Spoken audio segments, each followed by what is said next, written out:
¿Por qué no tomar un buen café mientras charlamos de literatura, arte, cultura? Acompañemos el encuentro con buena música, eligiendo la biblioteca para estar más cómodos. En Radio Ñandutí, esto es La Biblioteca, con la conducción de Neri Peña.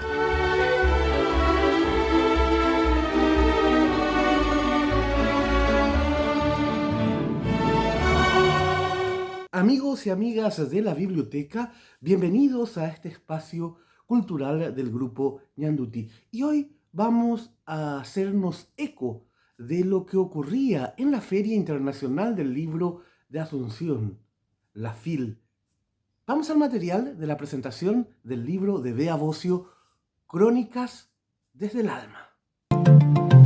Buenas noches, señoras y señores, invitados especiales, sean todos bienvenidos al lanzamiento del libro Crónicas desde el Alma de Bea Bocio. Este libro reúne una serie de publicaciones de la columna de Bocio en el Gran Domingo del diario La Nación entre los años 2019 y 2021. A continuación, dará las palabras de bienvenida el profesor Neri Peña. Muchísimas gracias, señores, señoras y señores. Muy buenas noches. Si hablamos periodísticamente, algunos autores consideran que la crónica es un género claramente identificado dentro del género informativo, por el hecho de basarse en la noticia, ya que sin esta pasaría a ser un relato histórico o un artículo valorativo. Otros, sin embargo, como yo, afirmamos que la crónica está dentro del género interpretativo. ¿Por qué dentro del género interpretativo? Porque se tiene que interpretar la noticia para desarrollarlo cronológicamente. La noticia tiene que tener inmediatez, claro, conciso, tiene que responder a las 5 preguntas, las 5 W, traducido al español, quién, qué, cómo, cuándo, dónde. Pero, ¿qué es la crónica? La definición más simple es que se trata de una narración histórica, generalmente que recoge los hechos en el orden cronológico, cronos, tiempo.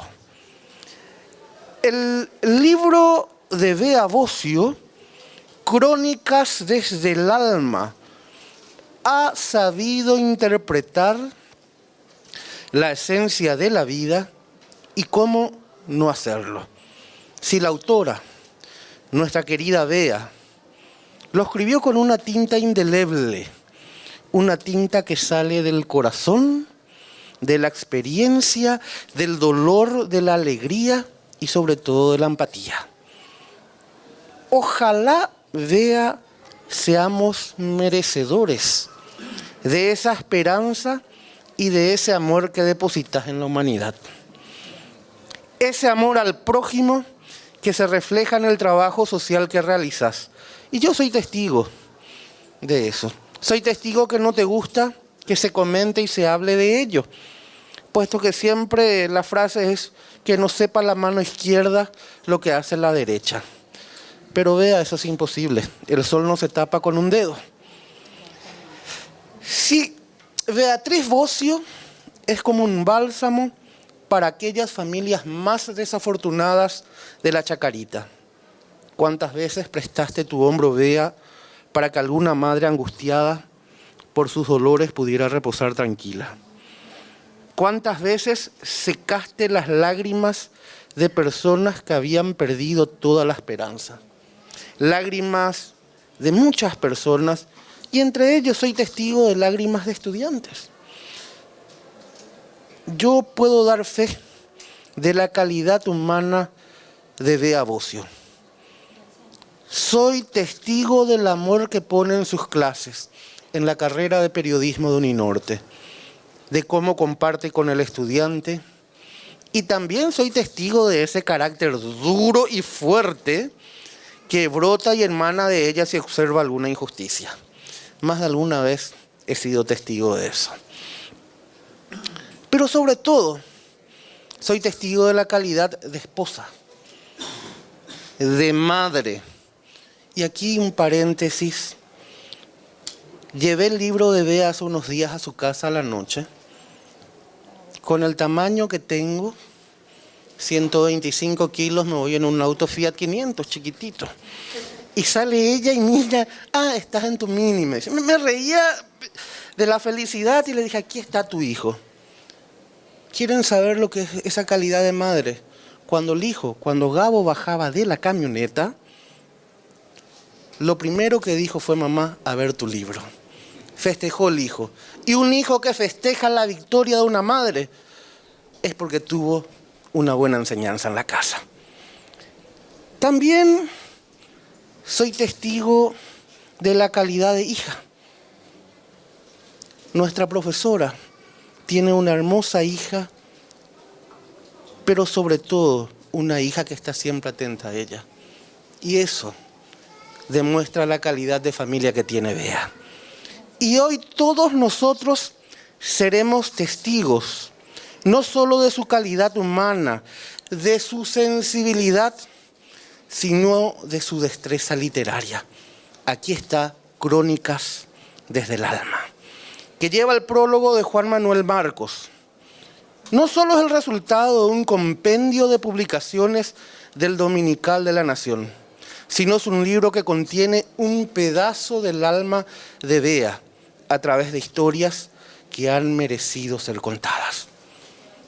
Y desde la editorial de Uninorte creemos firmemente que este libro debe ser un texto de lectura obligatoria en la carrera de periodismo, ya que cumple con los requisitos formales para enseñar a redactar una crónica y porque también contiene historias cargadas de algo que hace falta al periodismo nacional: la ética, el amor, la empatía y el conocimiento. Sin eso, nosotros los periodistas no vamos a cumplir nuestro rol. Necesitamos de un periodismo comprometido, de un periodismo así, como lo haces, Bea. Los que formamos parte de la carrera de periodismo de Uninorte, asumimos hace 24 años ese compromiso. Por algo formas parte de nuestra casa de estudios. Beatriz Bocio, para nosotros es un honor presentar tu libro. Y para los estudiantes que están aquí enfrente mirando y compartiendo, sos un ejemplo a seguir. Muchas gracias.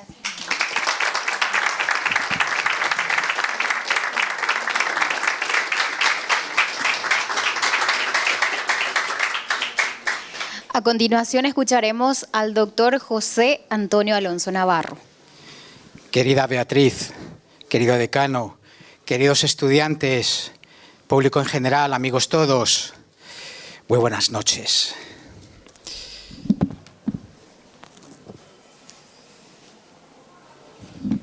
Hay libros que están escritos de verdad, no con la razón, sino con el corazón y más todavía con el alma. Y el libro de la profesora, escritora y periodista Bea Bocio es uno de esos libros donde la magia del alma está latente, en ebullición, desde sus primeras páginas hasta el final. Y es que el alma es lo más oculto e íntimo del ser humano en toda su esencia, en toda su manifestación prístina, en toda su naturaleza más inmaterial e invisible. El alma es el caracú del cuerpo, el tuétano interior que no se ve, pero que se siente, que no aparece en el microscopio de un científico escéptico, pero que resplandece en el mundo de las entidades invisibles. El alma es el velo etéreo que define el ser ontológico de cada ser humano y el canal, el vehículo que conduce a la última causa del hombre creyente, que es Dios. El alma es lo que une al ser humano con una entidad, si existe, más trascendental y sublime, que es Dios. Y el concepto de alma es un vocablo, una voz, una palabra que aparece en repetidas ocasiones en esas crónicas con las que nos deleita su autora, Bea Bosio, en su nueva obra que lleva por título precisamente Crónicas desde el alma. ¿Qué título más potente e inmortal?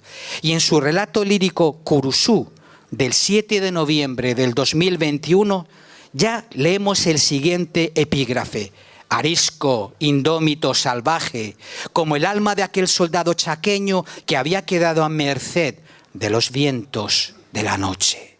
Y es que lo que caracteriza todas las crónicas que recoge Bea Bosio en su libro es que no solamente hablan del alma de los demás, sino que han sido escritas con el cálamo de su alma incorpórea, con el estilete de su alma poética, con el punzón de su alma onírica, para hacer recordar al lector sensible que las palabras no solamente están hechas de sustancia y materia, sino de tonos y ecos que proceden del alma. Desde el punto de vista de su etimología, la palabra alma, ánima, se empleaba en la lengua latina para designar el principio por el cual los seres animados son semovientes, esto es, que están dotados de movimiento propio y por lo tanto poseen vida propia. Para la religión cristiana, el hombre consta de tres partes, que son el cuerpo, el alma y el espíritu. El cuerpo constituiría el envoltorio material, el revestimiento carnal. El alma abarcaría lo emocional y el espíritu, evidentemente, lo espiritual. Platón consideraba el alma como la dimensión más importante del ser humano y Aristóteles, en su obra De Anima, la llamó psique, como forma específica de un cuerpo natural que en potencia tiene vida. Fijaos que Spinoza hablaba del alma como un atributo y modo de la sustancia divina. Esta última definición es muy interesante porque, según ella, toda creación que parta del alma es divina. Por consiguiente, en la obra de Bea Bosio habría chispas de divinidad y también de poesía, porque desde el principio hasta el final leemos en sus crónicas en prosa como si hubieran sido versificadas en endecasílabos o en alejandrinos, como si se hubieran cincelado, esculpido en el papel para ser recitadas con filigranas de oro y vellocinos de argenta. ¿Y por qué nos ha de extrañar si sus crónicas proceden del alma, de su alma sensible, de su alma inmanente, de su alma lírica? Las crónicas de Bea Bosio proceden de su templo más sagrado, provienen de su recinto más sacratísimo, de su alma, y por ello prosa y poesía se amalgaman, copulan para expresar lo más bello, fino y sutil del mundo que circunda y rodea a esta magnífica escritora. Y esta magia amalgama, recurre a efectos sonoros, visuales, estéticos, rítmicos y sinestéticos de gran plasticidad. Por esa razón, durante el periplo a través de sus crónicas y de sus diferentes temas, nos topamos con imágenes y figuras literarias de gran belleza. Esto tampoco ha de sorprendernos ni maravillarnos, porque algunos de sus protagonistas son poetas divinos y humanos como Manuel Ortiz Guerrero, al que nada ni nadie frenó su veta poética, ni siquiera esa terrible enfermedad que es la lepra. Bea Bosio nos recuerda su voz más sentida y profunda en estos versos de Manuel Ortiz Guerrero. Porque no tenga mi canción acento, no espere el mundo que me desespere. A impulsos de alas viajaré en el viento y he de ser cisne que cantando muere. Las crónicas de Bea Bosio están empapadas, pero ¿qué es lo que digo? Bea, impregnadas, preñadas de metáforas verbales y metáforas no verbales que hacen que las almas de los lectores se trasciendan. Fíjense, la guarania se vistió de poesía, el alma de Manú cantaba leve en la pluma de su verdad, la camaradería quedaría por siempre tatuada en el alma. El cese fue seguido de un silencio aterrador y de pronto los petardos que anunciaban la marcha. Y no faltan en las crónicas de Bea Bosio las descripciones llenas de vida y color que esculpe su autora con gran pericia y maestría para acercarnos a algunas de sus vivencias más impactantes para ella, acaecidas en el pasado y en ocasiones contadas, haciendo uso de sonoras aliteraciones. Ni tampoco faltan en las crónicas de Bea Bosio las enumeraciones construidas sobre la base de complementos de nombre que otorgan dinamismo a la narración. Tampoco faltan en sus crónicas la magia de la música, el aroma de la cadencia, la hipnosis del ritmo y el éxtasis de la voz poética. Era una tarde de noviembre cuando ocurrió aquel mágico instante. Don Armando Manzanero había tomado el taxi que lo llevó a la avenida Insurgentes Sur, a la altura del 890, donde estaba el cabaret La Fuente. Ahí lo esperaba Carmita Jiménez, la cantante boricua con quien andaba componiendo canciones. ¿Y qué decir de los diálogos insertados por Bea Bosio en sus crónicas? Estos también están presentes en ellas. Diálogos que añaden color a las mismas, humanidad a los personajes y vida a su hablar cotidiano. Ay, mijito, si quieres venir te hago un par de huevos fritos, que es lo que tengo en la casa. Ya no creo que regrese esta noche. Caray, se me juntan 3 sueldos. La señora acaba de irse. Otra de las características que poseen estas maravillosas crónicas de la profesora Bea Bosio es la claridad, la sencillez con que presenta en ellas la historia paraguaya. ¿Por qué? Y la respuesta no es difícil, porque no lo hace con la mirada de la historia que presenta los hechos, los acontecimientos, los episodios de una manera fría, objetiva, excesivamente científica, casi deshumanizado o historicista, sino porque lo hace a través de la literatura, como cuando habla de Pancha Garmendia. Como saben ustedes, Pancha Garmendia, cuyo nombre completo era Francisca Pancha Garmendia y Tuarte, nació en Asunción en el año de Nuestro Señor de 1829 y murió a primeras horas de la mañana del 11 de diciembre de 1869, a los 40 años de edad en el campamento de Itanaramí, Curuguatí, ejecutada, dice la historia que se considera verdadera y oficial, por traición y complot contra la vida de Francisco Solano López. Sus padres fueron el español Juan Francisco Garmendia y la paraguaya Dolores Ituarte, quienes murieron hacia 1830, cuando Pancha era muy niña, siendo adoptada por el acaudalado matrimonio integrado por José García del Barrio y Manuela Díaz de Bedoya.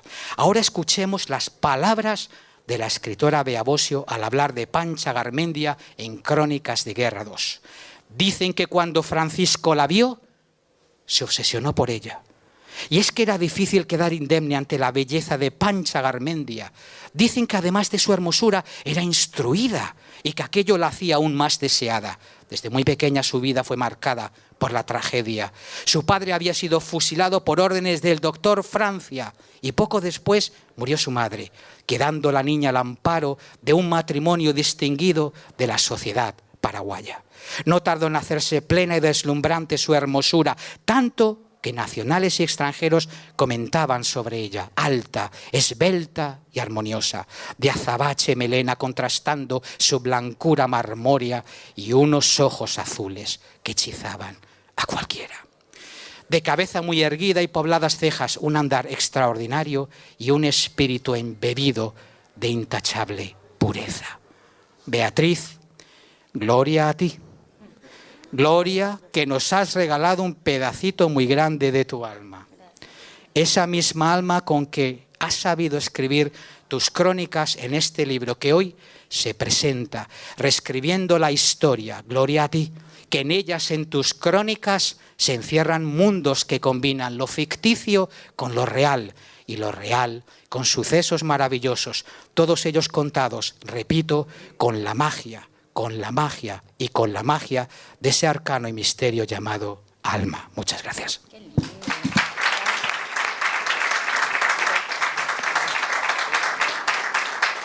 A continuación escuchamos a la autora del libro que hoy nos reúne. Escuchamos a la profesora Bea Bosio.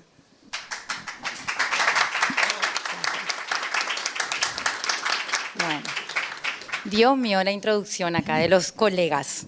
Bueno, primero quiero, antes que nada, agradecer a esta, mi casa, de estudios, donde tengo el honor de compartir cotidianamente acá con mis compañeros de mesa, grandes profesores, grandes personas que me acompañan en esta hermosa tarea de transmitir un poco, bueno, el conocimiento y las vivencias, ¿verdad? Que es lo que hace el placer de la docencia.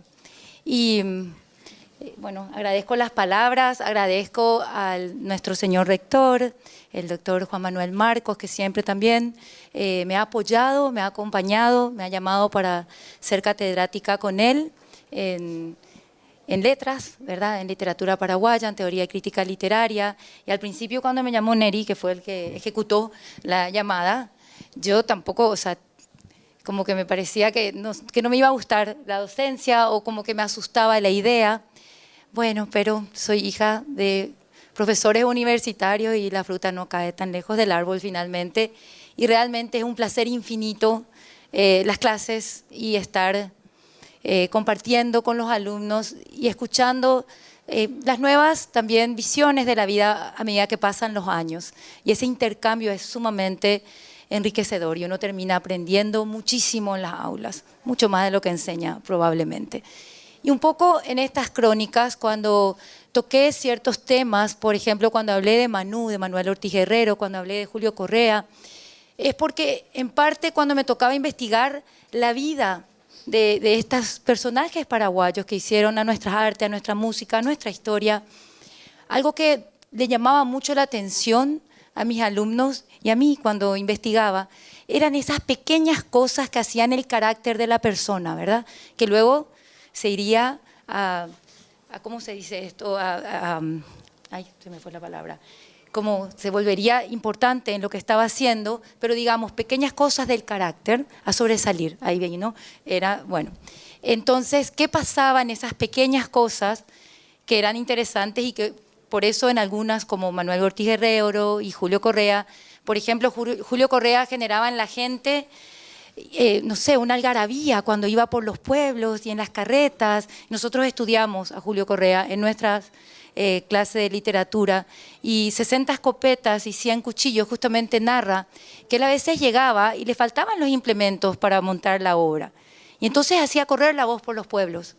Necesito una escopeta, un cuchillo para la obra. Y tanto la gente se emocionaba que una vez encontró frente a su puerta, de manera anónima, porque él había dicho eso, 60 escopetas y 100 cuchillos. Y por eso se llama así la crónica. Pero ahí, por ejemplo, hablo de esta parte de Julio Correa y su relación con la gente y cómo iba llegando a la gente porque él narraba historias de la gente. Y la gente se veía y disfrutaba y hay otra que cuentan, y ya se va por la rama, pero voy a contar, cuando el desfile al final de la guerra, había que esperar para el desfile de la victoria, después de la guerra del Chaco, y estaban súper cansados los soldados, querían volver a sus casas.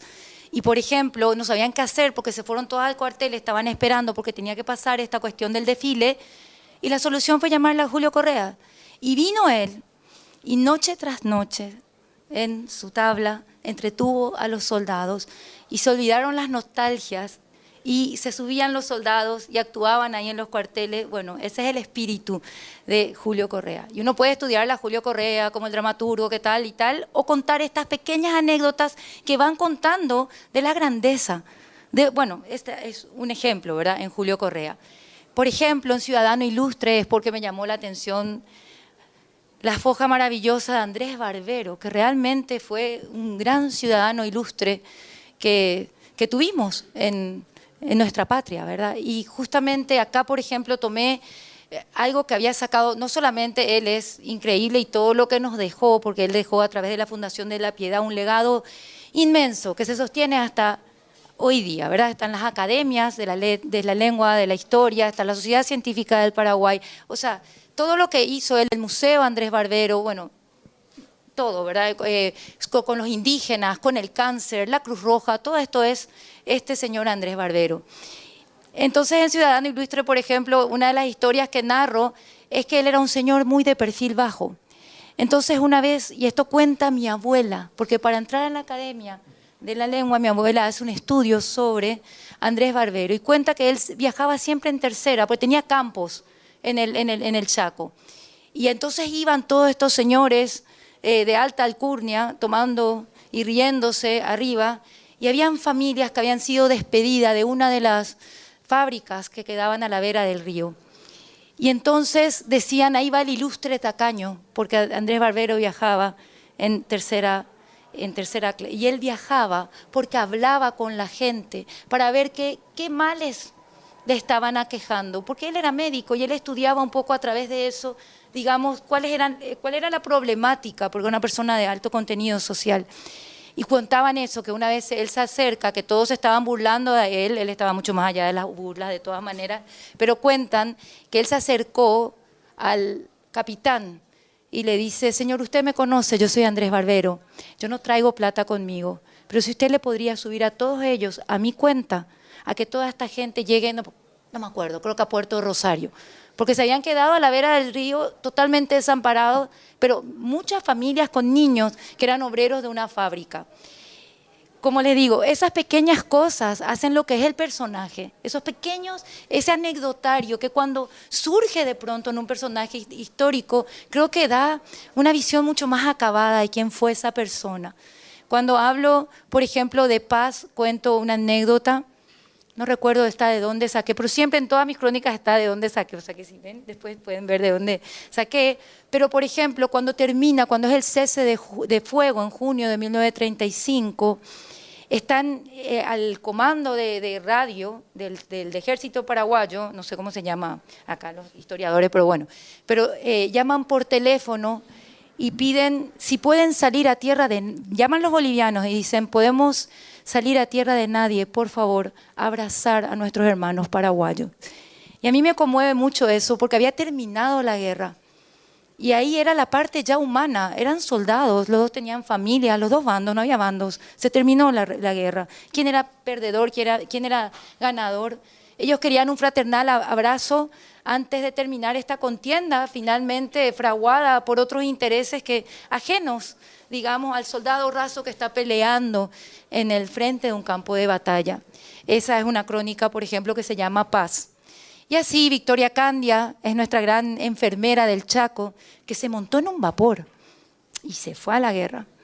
Y todo lo que implica el coraje y la valía de nuestra Victoria Candia, por ejemplo, Navidad en Guerra también tiene que ver con esa situación fraternal más allá, no le voy a contar todo, pero una Cruz Roja y 56 goles es Arsenio Erico. Arsenio Erico, de nuevo nuestro Andrés Barbero, arma la selección de la Cruz Roja paraguaya, que iban los jugadores de fútbol por la zona, por Argentina y por el Paraguay para juntar fondos para la guerra. Arsenio Erico ya jugaba en uno de estos clubes, yo no soy futbolera, pero no sé dónde, pónganle que era club no sé qué, ¿verdad? Antes de que empiece la guerra. Entonces, cuando él tiene el llamado patrio, le dice a su mamá, yo me voy a enlistar a la guerra, la mamá se quiere matar, ¿verdad? Como todas las madres, pero obviamente le dice, anda mi hijo. Y él toma el barco y se va hacia Puerto Casado. Y el día antes, la noche antes que él se va a meter ya usaban mucho esa parte, porque de ahí se usaban los trenes que iban hacia adentro del Chaco, ¿ok? Entonces, cuando él va a salir la noche antes, está jugando billar con un amigo. Al día siguiente va a irse. Y le ve uno de sus dirigentes, otra vez del club que me olvido, pónganle que se llama Unión, no me acuerdo, está ahí, bueno. Pero le ve y le dice, ¿y vos qué haces acá? Le dice. Y le dice, nada, me voy a la guerra. Y le dice, no, vos te vas a montar otra vez en el vapor, te vas a ir a Asunción y te vas a enlistar en la selección de la Cruz Roja paraguaya. Y vas a ir, y tu oficio de soldado va a ser ir a jugar fútbol por el Paraguay, con esta selección. Y él se va. Y así es que Arsenio Erico termina convirtiéndose en Arsenio Erico, porque va con la selección, marca los 56 goles, entra bajo la mirada no me acuerdo, perdón, pero pónganle que era Independiente, no sé qué es lo que él fue después, usted acá los argentinos, alguien me va a decir, pero no importa, pero pónganle, y ahí le fichan. Entonces cuando le fichan y le quieren comprar a él y le dicen, bueno, vení a Argentina, él se siente tan culpable que va a dejar la causa nacional, que primero le dice, a mí no me podés comprar nomás así, tenés que ir a hablar con el Ministerio de Guerra, porque yo estoy como soldado. no como jugador. Súper interesante. Entonces tienen que venir estos dirigentes argentinos a negociar. Y él dona lo primero que le pagan a la Cruz Roja Paraguaya para poder irse, porque se siente culpable que se va a ir. Entonces, por ejemplo, eso es una cosa humana de Arsenio Rico que me pareció interesante, y así iba eligiendo los temas. No me quiero alargar tanto porque, bueno, pero voy contando, y estas son personajes, ¿verdad? Pero de repente es gente totalmente ignota, gente desconocida, pero que de pronto tiene una dimensión heroica, o una dimensión, no sé, hay un caso, por ejemplo, que hoy no está mi cuñada tan amable, Irmina, que me llevó a su Santaní natal a contarme historias, y una de las historias que me impresionó muchísimo y que está en una de las crónicas, que se llama Humo, es de una familia, un matrimonio choca por la quema en los campos, al costado de la ruta. Se llena de humo la carretera, el matrimonio choca, dejan 3 niñas huérfanas. La mayor más o menos terminando el cole, empezando la facultad por ahí. Y lo único que piden estas mujeres, estas niñas, es que no se les separe, que ya bastante amputación era la muerte de papá y mamá al mismo tiempo, y que no fuera que por cuestiones de poder administrar a estas niñas huérfanas tuvieran que separarlas. Entonces viven al lado de la casa de la abuela y montan un copetín. Y como dice el proverbio africano, se necesita un pueblo para criar un niño. Y todo Santaní compra la comida del copetín y sabe que está ayudándole a que el proyecto de estas chicas sea sustentable, de no separarse. Esas niñas maravillosas con quienes he compartido correos, no sé, no son personajes históricos, pero su historia es maravillosa y muestra lo que es también la comunidad a veces. Y no solamente, cuento cuestiones felices, a veces cuento cosas que me han impactado. Hay un caso de Lorenzo Silva Arce, que se llama NN, mi crónica, probablemente es una de mis favoritas, porque relato cómo balearon a un indígena que dormía en el centro, y es un crimen de odio. Y por ejemplo, eso es muy fuerte, trato de remontarme y menciono muchas veces y uso la técnica de mencionar como un eco, Lorenzo, porque cuando lo declaran NN. Y lo mataron por matarlo. Simplemente un auto se aseguró que no hubieran cámaras mirando y lo mataron. Esa también es una crónica. No todas muestran nuestro lado más lindo. También tengo Santiago, que es un homenaje a Santiago Leguizamón, que aquí mis alumnos periodistas saben muy bien, ¿verdad? Y un poco hablando de su historia. Y también En el nombre del Padre, que fue una experiencia maravillosa cuando me monté con Rogelio Goiburú en un auto y me llevó y me hizo un tour de la ciudad, mostrándome los lugares que había estado su padre, que es desaparecido de la dictadura, Agustín Goiburú. Y tener esa conexión fue maravillosa con Rogelio, que me iba contando y me decía, acá en esta comisaría estuvo, acá hizo esto, acá está la embajada, esto. Y fue una tarde increíble.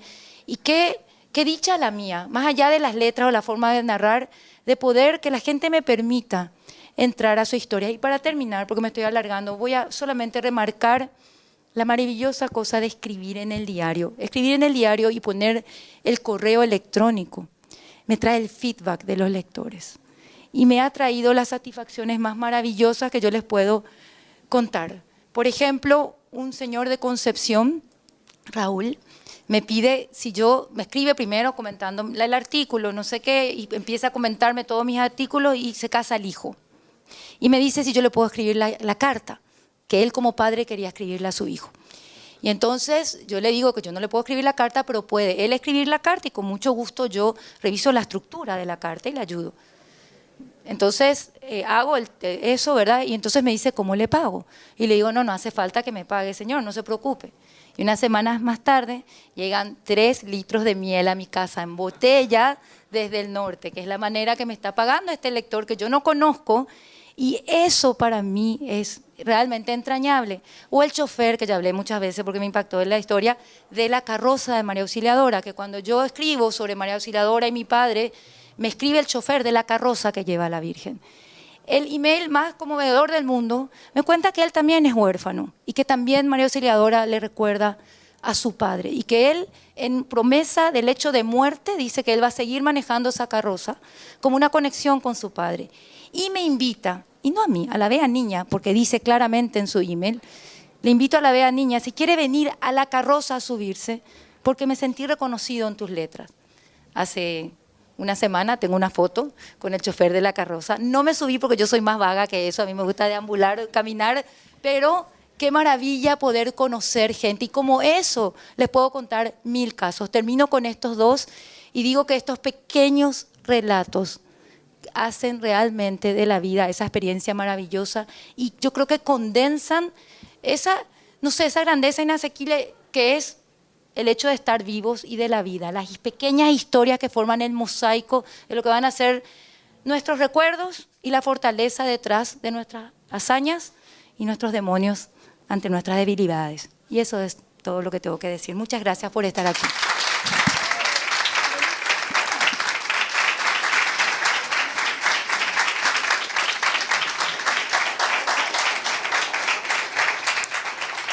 A continuación pasamos a la parte artística de la noche para cerrar este acto con la presentación de la orquesta de Uninorte y de la primera soprano de la ópera de Uninorte, Sara Benítez.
Coil me brodo se bra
De esta forma culminamos la presentación del libro de Beatriz Bocio, Crónicas desde el Alma. Le invitamos a un brindis en el stand de la Universidad del Norte y también por hoy vamos a estar dando el libro de Beatriz Bocio a un precio promocional de 50.000 guaraníes. Así que Beatriz va a estar en el stand autografiando a aquellas personas que se acerquen. Van a llevar el libro con el autógrafo de Beatriz Bocio. Muchas gracias.